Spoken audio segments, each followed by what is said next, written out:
I watched season 1 and 2 of Netflix's The Crown the way I've watched no show before it.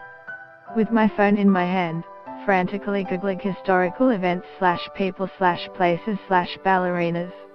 The questions I typed into my phone over the weekend while watching the entire 10 hours of season 2 included but weren't limited to: what's an Anthony Eden?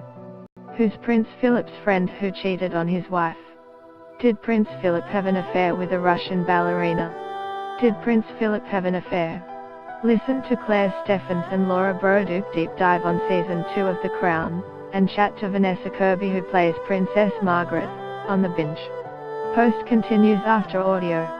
With who, why, Prince Philip Melbourne Olympics? I no longer had time for questions, only keywords. Prince Philip beard. Queen Elizabeth hair. How many children does Queen Elizabeth have? Who are the ones that aren't Charles and Anne? Princess Margaret engagement. Prince George as a baby. Sorry, this was the point, I got distracted. And that was only in the first 4 episodes. Netflix legitimately owes me money for my phone data and I will be pursuing it. But the reason I watched The Crown glued to my phone wasn't because of any shortcoming of the show. It was because the series taps into a part of me, a part of most people I am sure, that's become incidentally neglected: our fascination with history. Particularly at a time when the British royal family happens to be front and center in pop culture, The Crown satisfies that innate human craving for understanding.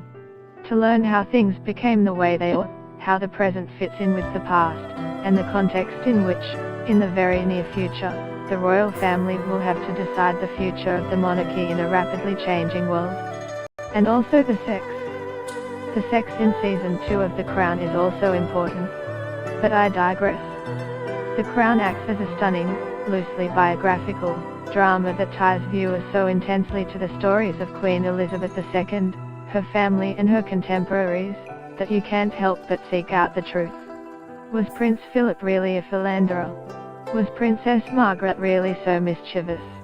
Was there really tension between Queen Elizabeth II and Jackie Kennedy? Of course, it's near impossible to know the facts about what happened at any time in the royal family, when their profile, and the media attention that naturally follows, makes it necessarily difficult.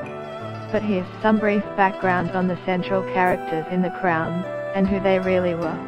Perhaps the most misleading character in season 2 of The Crown is Billy Ulanova, the ballet dancer who features in episode 1. Before Philip leaves for a 5-month voyage, Elizabeth places a note and her camera in his bag. But inside it, she discovers a photograph of Billy Ulanova, suggesting Philip is involved in a relationship with her. Later in the episode, Elizabeth watches Ulanova dance, and the scene seems to imply Elizabeth's insecurity as a woman, and in her marriage. But according to Vanity Fair, there is no evidence Prince Philip